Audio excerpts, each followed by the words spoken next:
Every morning, before your eyes are even fully open, the day has already been planned for you. The curtains open automatically at exactly 7.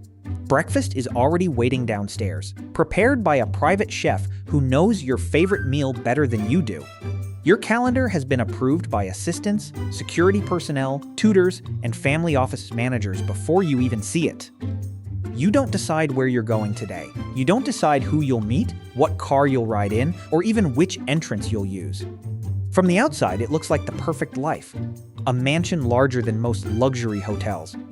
Cars worth more than entire neighborhoods. Vacations that require no airport terminals because a private jet waits on standby whenever your family wants to leave.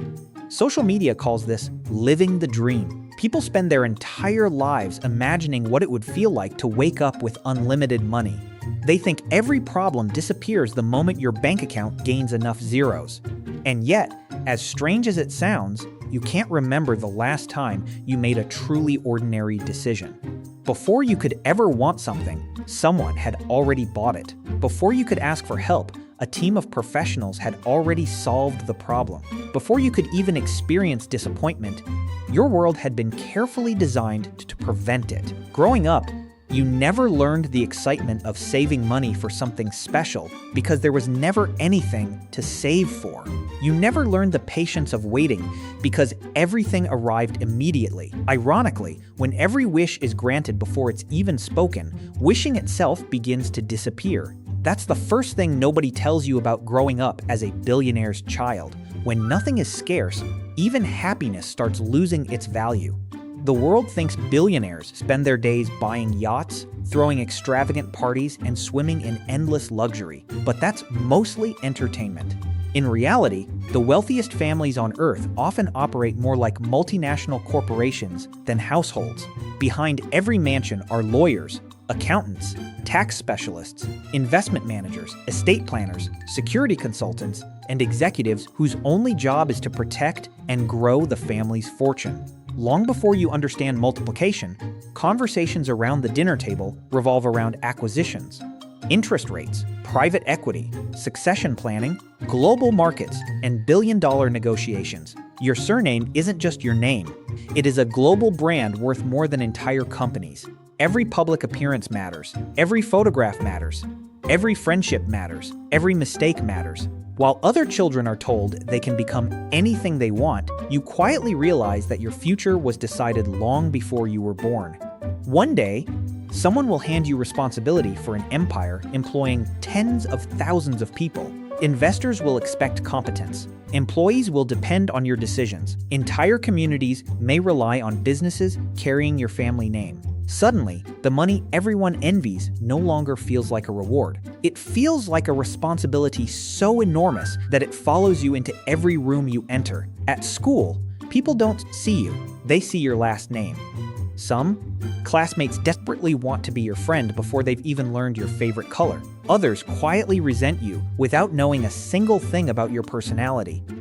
Teachers become unusually careful around you because they know exactly who your parents are.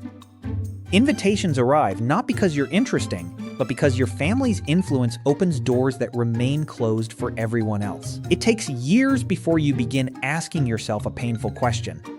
If your family suddenly lost every dollar tomorrow, how many of these people would still answer your calls? It's a terrifying thought because you genuinely don't know the answer. You begin watching conversations differently. Compliments sound rehearsed. Smiles feel transactional. Every new friendship comes with invisible questions. Do they like me or do they like access? Would they still laugh at my jokes if I lived in a small apartment instead of a mansion? Could anyone ever separate me from the fortune I never earn? Slowly, trust becomes one of the rarest luxuries in your life. Not because people are necessarily dishonest, but because you'll never know who would have chosen you if the money had never existed. The irony becomes even greater when you realize how little control you actually have over the fortune everyone assumes belongs to you. Movies make it seem like billionaire children receive unlimited credit cards and spend money however they please. But reality is often much more disciplined. The family wealth isn't sitting inside one giant personal bank account waiting to be spent. It's tied up in businesses, investments, real estate, private companies, long-term funds, trusts, and foundations built over decades. Every major financial decision requires layers of approval because the objective isn't simply to stay rich, it's to preserve wealth across generations. Many billionaire heirs technically own enormous assets on paper while having surprisingly limited freedom over how those assets are used. The fortune isn't designed to maximize comfort today, it's designed to survive another 100 years. In many ways, you don't own the wealth owns you. Every decision you make is judged by one question. Will this strengthen the family legacy or weaken it? The empire existed before you were born, and everyone quietly expects it to exist long after you're gone. As you grow older, you begin noticing something most people outside this world never see. Luxury quickly becomes invisible. The first time you fly on a private jet, it feels extraordinary. By the 100th flight, it's simply transportation. The mansion that amazes every visitor becomes ordinary because you've lived inside it your entire life. Supercars stop turning your head because they're parked in your own garage every morning. Exclusive vacations become routine. Michelin star restaurants become normal dinners. Neuroscientists call this hedonic adaptation, the human tendency to quickly adjust to improvements in life until they become the new normal. It doesn't matter whether someone earns $50,000 a year or owns $50 billion. The brain constantly resets its expectations. That's why wealth can solve financial problems without permanently solving happiness. Once the excitement fades, you're left searching for meaning in exactly the same way everyone else does. Only now, you've already crossed the finish line. People spend their entire lives chasing, and you discover there was another race waiting on the other side. As the years pass, you begin to notice something that no one outside your world ever seems to understand. The wealth isn't actually the center of your family's life. The business is. While other families gather around the dinner table to talk about school, vacations, or weekend plans, your dinners revolve around quarterly earnings, market volatility, geopolitical risks, mergers, supply chains, and decisions involving thousands of employees across dozens of countries. You quickly learn that a billion-dollar company is like a living organism. It never sleeps. Somewhere in the world, one of your factories is opening while another is closing. One executive is negotiating a deal in Singapore while another is handling a crisis in New York. The phones never stop ringing because the business never stops moving. And slowly, without anyone saying it out loud, you realize that your family doesn't simply own the company. The company owns your family. Your father isn't absent because he doesn't love you. He's absent because 20,000 employees are waiting for decisions that only he can make. Your mother isn't constantly traveling because she enjoys luxury hotels. She's meeting investors, attending board meetings, managing charitable foundations, representing the family name, and protecting relationships that took decades to build. Birthdays are sometimes interrupted by conference calls. Family vacations quietly turn into business trips. Even holidays have meetings scheduled before breakfast. From the outside, people imagine billionaires relaxing on beaches while money magically appears. In reality, many of the world's wealthiest families spend their lives protecting fortunes that can disappear far faster than they were built. Entire dynasties have vanished because one generation became careless. Your parents know the statistics. They know that most family fortunes rarely survive beyond the third generation. They repeat one sentence so often that it eventually becomes part of your identity. We are not raising an heir to spend money. We are raising a steward to protect it. At first, those words sound noble. But the older you become, the heavier they feel. Every achievement is measured against impossible expectations. Scoring the highest grades in school isn't impressive because excellence is assumed. Winning competitions isn't celebrated because success is expected. Mediocrity simply isn't an option when your surname appears in newspapers and business magazines around the world. While your classmates dream about getting into a good university, your future has already been mapped years in advance. Prestigious schools aren't suggestions, they're requirements. Summers aren't for relaxing with friends. They're spent shadowing executives, visiting factories, sitting quietly in boardrooms, and learning how entire industries function. By the time you're 18, you've toured more manufacturing plants than amusement parks. You've met more CEOs than musicians. You understand balance sheets better than video games. Yet deep inside, a question refuses to disappear. What if this isn't the life you want? The thought terrifies you because it feels almost ungrateful. After all, billions of people would gladly trade places with you in an instant. Every luxury surrounds you. Every opportunity is available. Doors open before you even knock. Yet none of that answers the one question you've never been allowed to ask. Who are you without your family's empire? If tomorrow every company, every investment, every mansion, every private jet, and every headline disappeared, what would actually remain? Would you still know who you are? Or have you spent your entire life playing a role that someone else wrote before you were born? One afternoon, during your first internship inside the company, you overhear two senior executives talking just outside the conference room. They don't realize you're standing there. One of them says, "He's the future of the company." The other replies, "Let's just hope he's as capable as his father." Neither of them mentions your name. They don't talk about your personality, your interests, or your dreams. To them, you're simply the next CEO, the next chairman, the next guardian of the empire. In that moment, you understand something painful. For many people, your identity isn't separate from the business. You aren't seen as an individual. You're seen as a succession plan. The pressure quietly follows you everywhere. Every interview you give is analyzed by financial journalists searching for clues about the company's future. Every social media post becomes news. If you're photographed at an expensive restaurant, people call you spoiled. If you're photographed wearing simple clothes, they accuse you of pretending to be humble. If you stay private, you're mysterious. If you speak publicly, every sentence is dissected by millions of strangers.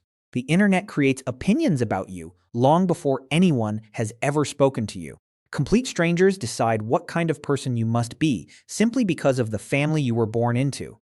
You begin realizing that privacy, something most people never think twice about, has become one of the rarest luxuries money can never truly buy. Then comes the moment that changes everything. During a family meeting, your grandfather, the man who built the fortune from almost nothing, asks everyone to leave except you. His office doesn't look like the rest of the mansion. There are no golden decorations, no extravagant furniture, no symbols of wealth, just shelves filled with old notebooks, faded photographs, and worn-out business journals dating back decades. He quietly opens one of those notebooks and places it in front of you. Inside are handwritten entries from the earliest days of the company when he worked 18-hour shifts, borrowed money he couldn't afford to lose, and wondered every night whether the business would survive another month. You expect him to tell you how proud he is of what the family has become. Instead, he says something you'll never forget. "Everyone thinks the money is the inheritance," he says softly. "It isn't." You look at him, confused. "The money is only the scorecard." He pauses before continuing. "The real inheritance is responsibility." For several seconds, neither of you speaks. Then he leans back in his chair and asks a question no one has ever asked you before. If every dollar disappeared tomorrow, would you still know how to build it again? The room falls silent because, for the first time in your life, you don't know the answer. That question follows you for months. It lingers in your mind during board meetings, private flights, charity galas, and family dinners. At first, you try to ignore it. Surely the point of building generational wealth is so the next generation never has to start from zero. Why would anyone willingly throw away such an advantage? But the more you think about it, the more you realize your grandfather wasn't talking about money. He was talking about capability. He was asking whether the fortune had made you stronger or simply more comfortable. Because history is full of families that built extraordinary wealth only to lose it within a few generations. The businesses failed, the assets were sold, the investments disappeared, and the family name slowly faded away. The money wasn't what made the first generation wealthy. Their mindset was, their discipline was, their willingness to solve problems that everyone else avoided was.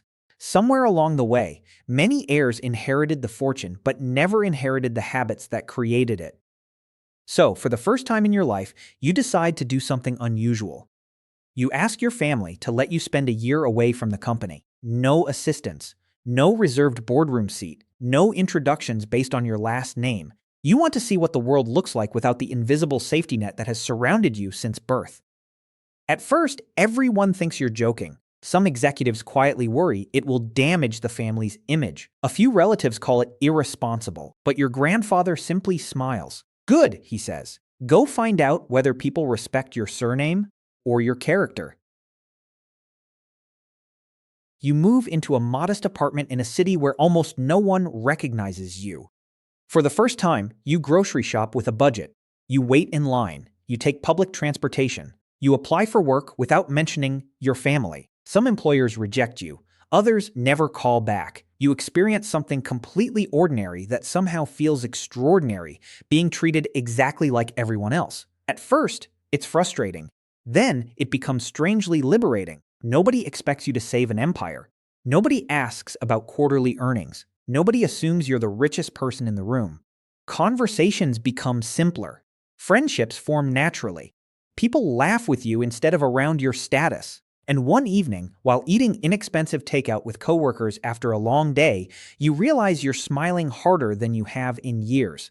Not because the food is better, not because the apartment is nicer, but because, for the first time, nobody wants anything from you except your company. That year changes the way you think about wealth forever. You begin noticing something that most financial headlines never mention. The truly wealthy rarely think of money as a way to impress people. They think of it as a tool that creates options, a tool that buys time, a tool that allows them to solve bigger problems. The expensive cars, giant mansions, and luxury brands that dominate social media are often just the visible surface. Beneath that surface lies something much less glamorous but infinitely more valuable: ownership, businesses, investments, intellectual property, cash flow, assets that continue working while the owner sleeps.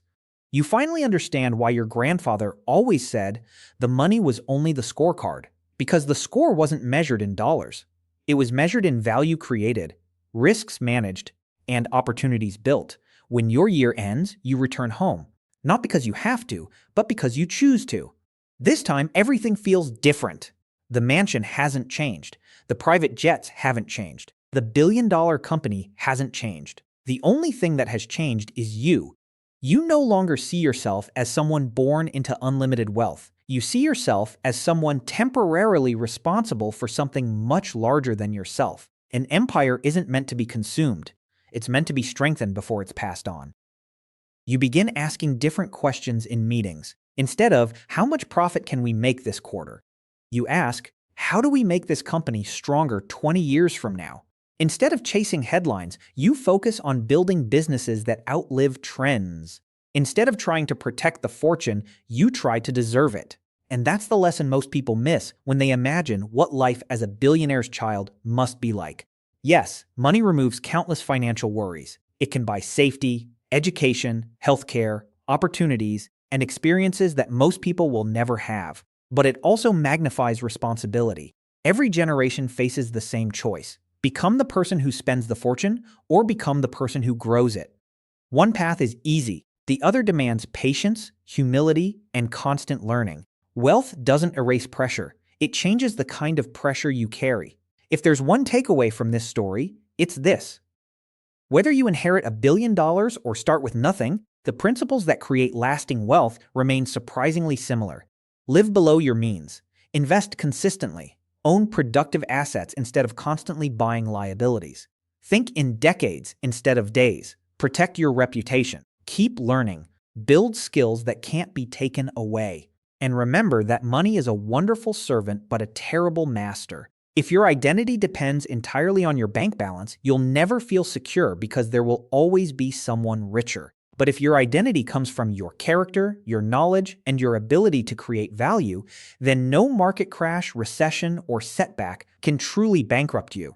As you stand overlooking the city from the same office your grandfather once occupied, you notice the skyline stretching far into the distance. Thousands of lights glow below. Millions of people are heading home from work, chasing dreams, paying bills, building families, and hoping tomorrow will be a little better than today. Some of them believe that becoming rich would solve every problem they have. Others believe rich people have no problems at all. The truth lies somewhere in between. Money changes your life, but it doesn't change human nature. It doesn't eliminate fear. It doesn't guarantee happiness. It doesn't automatically create purpose. Those are things every person, rich or poor, must discover for themselves. You finally understand why your grandfather left that old notebook on his desk instead of displaying trophies or luxury watches. The notebook represented something far more valuable than the billions that came later. It represented courage before certainty, discipline before comfort, vision before success.